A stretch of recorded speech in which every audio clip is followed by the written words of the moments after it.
BC జనసభ ఈ మధ్య పేపర్లో చూసిన నేను రాజకీయ పార్టీల ముందు కొన్ని ప్రతిపాదనలు మీరు పెట్టడం ప్రతిపాదనల సంగతి అట్లా ఉంచితే కనుక రిజర్వేషన్లే ఉండవని కాంగ్రెస్ బీజేపీ బీఆర్ఎస్ ఓ ట్రయాంగిల్ స్టోరీ ఒకటి నడుస్తున్నది. దీని గురించి మీ సంస్థ అభిప్రాయం ఏమిటి? మీ భావన ఏమిటి? బీజేపీ ఆర్ఎస్ఎస్ మొదటి నుంచి కూడా రాజ్యాంగానికి ప్రజాస్వామ్యానికి వ్యతిరేకమైనటువంటి వైఖరి కలిగి ఉన్నాయి. దాంట్లో భిన్నాభిప్రాయం లేదు. ఇదే మోహన్ భగవత్ గారు ఈరోజేమో రిజర్వేషన్లకు మేము వ్యతిరేకం కాదని చెప్పేసిండు, కానీ గతంలో ఆయన స్వయంగా బీసీలకు రిజర్వేషన్లు ఇవ్వడాన్ని వ్యతిరేకించాం, ఓపెన్ స్టేట్మెంట్ ఇచ్చాం.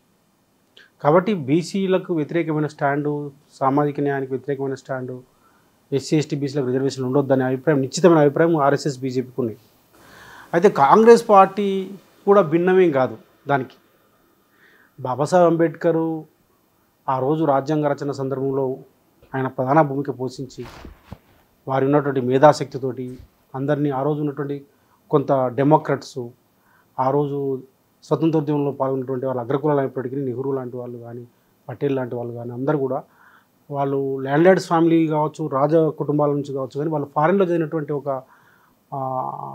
నేపథ్యం ఉండడం వల్ల ప్రపంచంలో ఆ రోజు ఉన్నటువంటి సోషలిస్ట్ యొక్క ప్రభావం వాళ్ళ మీద ఉండడం వల్ల మా దేశం కూడా ఒక రాజ్యాంగ వ్యవస్థ ఉండాలి, ఒక ప్రజాస్వామ్యం ఉండాలి, అందరూ కలిసి ఉండాలని ఒక ఆలోచన విధానంతో వాళ్ళు ఒప్పుకున్న తర్వాత రాజ్యాంగంలో ఈరోజు ఉన్నటువంటి మనకు హక్కులు వచ్చినాయి. తర్వాత ఎస్సీ ఎస్టీలకి రిజర్వేషన్లు బాబాసాహెబ్ అంబేద్కర్ విద్యా ఉద్యోగ రంగాలతో పాటు రాజకీయ రిజర్వేషన్లు కూడా వారు కల్పించడం జరిగింది. దాని ద్వారానే విద్యా ఉద్యోగ రంగాలకి స్పష్టంగా అప్పటి నుంచి ఇప్పటివరకు ఎటువంటి ఇబ్బంది లేకుండా కొనసాగుతున్నాయి. రాజకీయ రిజర్వేషన్లు కూడా అసెంబ్లీ పార్లమెంట్లో కూడా వాళ్ళకు కొనసాగుతున్నాయి.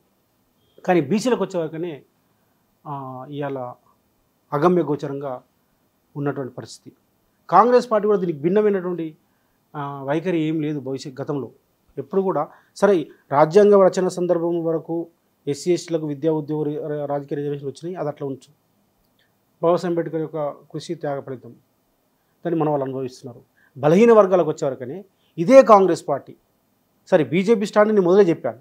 బీజేపీ అనేది రాజ్యాంగానికి ప్రజాస్వామ్యానికి వ్యతిరేకము, రిజర్వేషన్లకు వ్యతిరేకమైనటువంటి వైఖరి కలిగి ఉంది, అది చరిత్రపరంగా కలిగి ఉన్నది. కానీ కాంగ్రెస్ పార్టీ ఏదో భిన్నమైన వాళ్ళం మేము అని ఈ మధ్య మాట్లాడుతుంది. ఇక్కడ స్టేట్ కాంగ్రెస్ పార్టీ నాయకులు కావచ్చు, ముఖ్యమంత్రి గారు కావచ్చు, భిన్నమైన నాయకులు కాదు, మొత్తం భారత కాంగ్రెసే వారి నిర్ణయము బీసీ మొత్తం కులగణన చేస్తామని, ఎవరు ఎంతనో సమాజంలో వారికి అంత వాటా ఇస్తామని రాహుల్ గాంధీ పదేపాల మేనిఫెస్టోలో ఉన్నది, పాంచనాయి పర్చేస్ గ్యారంటీలో కూడా.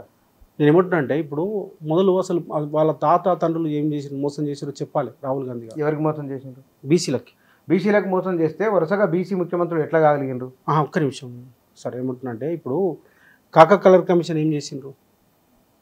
నెహ్రూ తర్వాత వేసిండ్రు కాకా కలర్ కమిషన్. బీసీలకు సంబంధించి విద్యా ఉద్యోగాలలో రిజర్వేషన్లు కావాలని చెప్పేసి ఇప్పుడు 70 ఏళ్ళలో అతి ఎక్కువ కాలం వాళ్ళే పాలించారు. కాంగ్రెస్ పార్టీ పాలించారు, అన్ని పార్టీలలో వాళ్ళే ఉన్నారు కదా.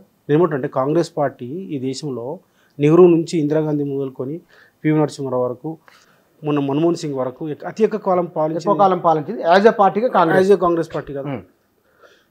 తర్వాత సెకండ్ లార్జెస్ట్గా బీజేపీ ఉన్నది. కాంగ్రెస్ పార్టీ బీజేపీకి భిన్నమైన వాళ్ళం అని చెప్పేసి ఇలా స్టాండ్ తీసుకున్నారు. కానీ వాళ్ళ చరిత్ర ఏంది? వాళ్ళ చరిత్ర బీసీలకు వ్యతిరేకమైనటువంటి నిర్ణయాలు తీసుకున్న చరిత్ర ఉన్నది. కాకా కలర్ కమిషన్ వేసిండ్రు, దాన్ని తీసి బుట్ట దాఖలు చేసిండ్రు. తర్వాత మళ్ళొకది జనతా పార్టీ ఏదైతే మొరార్జీ దేశాయ్ నాయకత్వంలో జనతా పార్టీ వచ్చిన తర్వాత వాళ్ళు మళ్ళీ మండల్ కమిషన్ వేయడం జరిగింది. వేసిన తర్వాత మళ్ళీ ఇందిరాగాంధీ మళ్ళీ అధికారానికి వచ్చింది 80లో వచ్చిన తర్వాత దాన్ని తీసుకుపోయి బుట్ట దాఖలు చేసి బీరువాలు తీసి తాళం వేసింది. మండల్ కమిషన్ మొరార్జీ దేశాయ్ జనతా ప్రభుత్వం వేస్తే మళ్ళీ ఎప్పుడు మండల్ కమిషన్ ఇంప్లిమెంట్ చేయడం జరిగింది? మళ్ళీ అంటే కాంగ్రెస్ నాన్ బీజేపీ ఇప్పుడు నాన్ కాంగ్రెస్ ఏదైతే ఉందో పార్టీలు ఉన్నాయో, జాతీయ పార్టీలు కాకుండా ప్రాంతీయ పార్టీల కలయిక ఏది ఉందో, జనతా పార్టీ నాయకత్వంలో అప్పుడు తెలుగుదేశం పార్టీ కావచ్చు, ఒరిస్సాలో ఉన్నటువంటి జనతాదళ్ కావచ్చు, లేకపోతే మిగతా సమాజ్వాదీ పార్టీ కావచ్చు, ఆర్జేడీ లాంటివి కావచ్చు, పాస్వాన్ కావచ్చు, ఏదైతే ప్రాంతీయ పార్టీల సమూహారంగా ఏర్పడినటువంటి జనతా పార్టీ ప్రభుత్వము రెండోసారి వచ్చినప్పుడు వీపీ సింగ్ గారు ఇంప్లిమెంట్ చేయడం జరిగింది. అంటే బలహీన వర్గాలకు సంబంధించి నా ఆర్ఎస్ఎస్ బీజేపీ జనసంఘ్ కానీ భారతీయ జనతా పార్టీ కానీ ఎప్పుడూ వీళ్ళ పక్షాన్ని నిలబడలేదు. అటే కాంగ్రెస్ పార్టీ కూడా ఎన్నడూ తమ ఎజెండాలో పెట్టుకోలేదు. ములాయము, లాలు, శరద్ కానీ పాశ్వాను ఎన్నడూ గతంలో లేదు కానీ ఇప్పుడు మాట్లాడినప్పుడు దాన్ని ఎందుకు గుర్తించట్లేదు అనేది ప్రశ్న. ఇప్పుడు చరిత్రని ఇప్పుడు మాట్లాడదాం, ఎందుకు మాట్లాడాల్సి వచ్చింది? ఇలా మొత్తం ఆ వర్గాలు నీ పార్టీలో లేకుండా పోయింది కాబట్టి, నీ పార్టీ జెండా పట్టుకోడు లేడు కాబట్టి, నువ్వు మొత్తం కూడా ఆ వర్గాల యొక్క విశ్వాసాన్ని కోల్పోయినావు కాబట్టి, నీ పార్టీని రివైవ్ చేసుకోవడం కోసం మాత్రమే నువ్వు బీసీల పట్ల మీ సానుకూల వైఖరి అనేది మాట్లాడుతున్నారు. కనీసం కాంగ్రెస్ పార్టీ భాషలో కూడా లేదు. కాంగ్రెస్ పార్టీ మాట్లాడే భాషలో కూడా బలహీన వర్గాలు బీసీలు అనే భాష ఉండకపోతుండే. ఈరోజు మాట్లాడుతున్నారు రాహుల్ గాంధీ గారు, దానికి మేము స్వాగతిస్తున్నాం. రాహుల్ గాంధీ గారు మంచిగా మాట్లాడుతున్నారు. కానీ దాని చరిత్ర మొత్తం చూస్తే అది బలహీన వర్గాలకు వ్యతిరేకమైన. రాజీవ్ గాంధీ గారు స్వయంగా పార్లమెంట్లో మండల్ కమిషన్ను ఇంప్లిమెంట్ చేస్తామని చెప్పేసి వీపీ సింగ్ గారు నిర్ణయం తీసుకుంటే, వీపీ సింగ్ గారు ప్రభుత్వాన్ని ఆ రోజు బీజేపీ కూలగొట్టింది. యాంటీ రిజర్వేషన్ మూమెంట్ని తీసుకొచ్చింది. అద్వానీ రథయాత్ర చేసింది. మండల ఉద్యమానికి కమండల ఉద్యమం ప్రత్యామ్నాయంగా తీసుకొచ్చిన సందర్భంలో దేశము 2 వర్గాలుగా, బలహీన వర్గాలకు పేదలకి సమాన అవకాశాలు ఇవ్వాలని ఒకటి, సమాన అవకాశాలు ఇవ్వద్దు, ఉన్న వాళ్ళు అట్లే ఉండాలి, ఉన్న వ్యవస్థ అట్లే ఉండాలి, స్టాండ్ స్టిల్ ఉన్న వ్యవస్థ అట్లే ఉండాలి, ఉన్న వ్యవస్థ మారద్దు, యథాతథ స్థితి ఉండాలని కోరుకునే వాళ్ళు ఒకటి. ఈ యథాతథ స్థితి కాదు, ఈ స్థితి నుంచి మారాలి, అందరికీ అవకాశాలు అనే వాళ్ళు ఉంటే, దాంట్లో రాజీవ్ గాంధీ గారి స్టాండ్ ఏం తెలుసా? ఈ దేశము విడిపోతుంది, విచ్ఛిన్నమవుతుందని చెప్పిండు. తెలంగాణ ఉద్యమం సందర్భంలో తెలంగాణ ఏర్పడితే నష్టం అవుతుంది అని చెప్పిన స్టాండ్ ఏదైతుందో, ఏకాభిప్రాయమైన స్టాండ్ ఏదైతుందో ఆ స్టాండ్ని రాజీవ్ గాంధీ గారు చెప్పారు. కానీ అదే కాంగ్రెస్ పార్టీ తెలంగాణ కూడా ఇచ్చింది. ఇదేమంటే ఇదే అంటే ఎలక్షన్ల కోసమే ఎలక్షన్లో 4 ఓట్లు వస్తాయని చెప్పేసి 14 ఇవ్వడం జరిగింది. ఎంతమంది చనిపోయిండ్రు? 2009లో నువ్వు డిసెంబర్ 9 ప్రకటన చేసిన తర్వాత ఎన్నిక తీసుకున్న తర్వాత బీజేపీ ఏ వైఖరితో ఉన్నదో దానికంటే కొంత అవకాశాన్ని బట్టి టోన్ మారింది కాంగ్రెస్ పార్టీ. అంతవరకు అక్కడ ఆగదాం. ఇక్కడ ఒక మాట భారతీయ జనతా పార్టీ వెన్నుదన్నుగా నిలబడ్డది బీసీలే, అవునా కాదా? ఇక్కడ ఒక మాట బీజేపీని గెలిపిస్తున్నది బీసీలే, అవునా కాదా? ముందు క్లారిటీ పండి. ఒక మాట చెప్తా, ఎందుకు కారణం ఎవరైండ్రు? మళ్ళీ బీజేపీకి మన బీసీ రిజర్వేషన్లు ఉండబోవు అనే ఒక చర్చ జరుగుతున్న సమయంలో ఇవాళ బీజేపీ తెలంగాణలో 50% ఎవరున్నారు? బీసీలు ఉన్నారు. బీజేపీకి మద్దతు ఇస్తున్న ఎవరు? బీసీలే కదా. రిజర్వేషన్లు పోతాయి అనుకున్నప్పుడు, బీసీ వ్యతిరేక బీజేపీ అన్నప్పుడు మరి బీసీలు ఎందుకు ఆ పార్టీ పక్షాన ఉన్నట్లు? నేను ఏమంటే ఒక మాట అక్కడికి వచ్చి నేను వస్తాను. ఎందుకంటే కాంగ్రెస్ పార్టీ చారిత్రకంగా చేసినటువంటి మోసపూరిత వైఖరి వల్లనే బీజేపీకి కాంగ్రెస్కి ఎంత తేడా లేదు. కాళేశ్వరం గారు ఒక మాట్లాడినాడు, ఇది పచ్చగడ్డలు పచ్చపాము అన్నాడు. బీజేపీ ఓపెన్గా కనిపిస్తున్నది. నేను చెప్పాల్సింది ఏంటంటే, బీజేపీ చరిత్ర పొడుగునా, ఆర్ఎస్ఎస్ చరిత్ర పొడుగునా ఇది బలహీన వర్గాలకు వ్యతిరేకము, సామాజిక న్యాయానికి వ్యతిరేకము, రాజ్యాంగానికి వ్యతిరేకము, ప్రజాస్వామ్యానికి వ్యతిరేకము అని కనిపిస్తున్నది. కానీ కాంగ్రెస్ పార్టీ అట్లా కనిపించకుండా కాలానుగుణంగా రంగులు మార్చుకుంటూ వ్యవహారం చేసిన చరిత్ర ఇలా నేను 1950 నుంచి జరిగినటువంటి చరిత్ర మొత్తం కూడా చెప్పుకొచ్చినాను. కమిషన్ కావచ్చు, మండల్ కమిషన్ కావచ్చు, రాజీవ్ గాంధీ కావచ్చు, ఇందిరాగాంధీ కావచ్చు, నెహ్రూ కావచ్చు. మీకు ఇంకో మాట చెప్తాను నేను. 1951లో మొట్టమొదటి అమెండ్మెంట్ జరిగింది ఈ దేశంలో రాజ్యాంగానికి ఫస్ట్ అమెండ్మెంట్ జరిగింది బీసీల కోసం. ఏదైతే అంతకుముందు రాజ్యాంగం అమల్లో రాకన ముందు బాంబే ప్రెసిడెన్సీలో, మద్రాస్ ప్రెసిడెన్సీలో బీసీలకు రిజర్వేషన్స్ ఉండేవి. మద్రాస్ అంటే మన ఆంధ్రప్రదేశ్ కూడా మద్రాసులో ఉన్నది. ఆ రోజు మద్రాస్ జస్టిస్ ఆంధ్రాలో ఉన్నది, మద్రాసులో ఉన్నది. అక్కడ కూడా రిజర్వేషన్స్ వచ్చినాయి. జస్టిస్ పార్టీ ఉండేది అప్పుడు. జస్టిస్ పార్టీ అనేది నాన్ బ్రాహ్మణ్ మూవ్మెంట్లో భాగంగా వచ్చినటువంటి పార్టీ. అక్కడ రిజర్వేషన్స్ ఉన్నాయి. ఎప్పుడైతే రాజ్యాంగం అమల్లోకి వచ్చిన తర్వాత రిజర్వేషన్స్ పోయినాయి.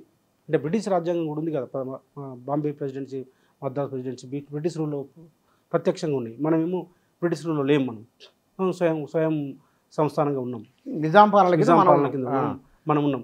కాబట్టి అప్పుడు పెరియార్ రామస్వామి నాయకరు తమిళనాడులో ద్రవిడ ఉద్యమ నాయకుడు వారు బీసీలకు రిజర్వేషన్స్ లేవు, ఈ రాజ్యాంగం నాకు వద్దు అని చెప్పి చింపేసి పెద్ద ఉద్యమం చేసిండు. అప్పుడు నెహ్రూ గారు హోంశాఖ సెక్రటరీగా ఉన్నటువంటి మీనన్ని పంపించారు. ఐఏఎస్ వారు పంపించి వారు ఒక నివేదిక ఇచ్చిండ్రు నెహ్రూ గారికి.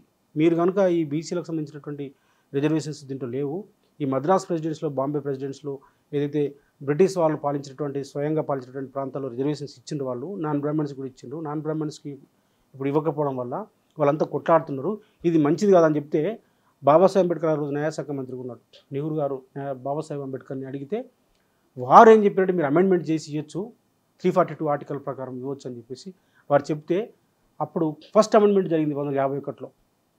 ఫస్ట్ అమెండ్మెంట్ అంటే ఎవరు పోరాటం పెరియార్ రామస్వామి నాయకుడు ఒక బలహీన వర్గాల నాయకుడు. అదంతా చరిత్ర. ఇవాళ మనం మాట్లాడుతున్నది ఇవాళ మనం ఏమంటే అది కూడా ఒక్క నిమిషం అది కూడా ఒక నిమిషం అది కూడా రాష్ట్రాలకే పరిమితం చేసిండ్రు. అంటే కాంగ్రెస్ పార్టీ ఎట్లా ద్రోహం చేసిందని చెప్తున్నాను నేను.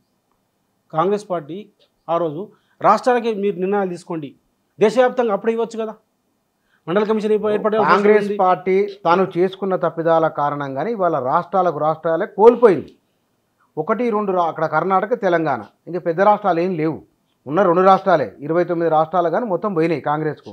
అది అధికారాన్ని కోల్పోయింది, మినుకు అంటూ ఉన్నది. అది చేసుకున్న తప్పులకు శిక్ష అనుభవిస్తుంది. ఇవాళ బీసీ ఇంకొక మోసం చెప్తున్నాను నేను. రాహుల్ గాంధీ గారేమో బలహీన వర్గాలకి మేము ఎంత దామాషా ఎంత జనాభా ఉంటే అంత ఇస్తామని చెప్పేసి మాట్లాడుతున్నారు, కులగణన చేస్తామని చెప్పేసి మాట్లాడుతున్నారు. జనాభా లెక్కల ప్రకారం జనాభా లెక్కలు తేల్చి బీసీల యొక్క వాటాని 27% ఉన్నదాన్ని 50% తీసుకొస్తామని చెప్పి చెప్తున్నారు వాళ్ళు. ఆ 50% యొక్క ఆ క్యాబ్ని కూడా తీసేసి నేను మొత్తం ఎవరెంత అంతకి ఇస్తా అని చెప్పి అంటున్నారు. కానీ రాష్ట్రంలో ఏం జరుగుతున్నది? అంటే రాహుల్ గాంధీ కాంగ్రెస్ వేరు, రేవంత్ రెడ్డి గారు కాంగ్రెస్ వేరా? తెలంగాణ కాంగ్రెస్ వేరా? తెలంగాణలో రాహుల్ గాంధీ గారు చెప్పినటువంటి ఆ స్ఫూర్తి, ఆ బలహీన వర్గాల సాధికారత ఎక్కడ ఉన్నది?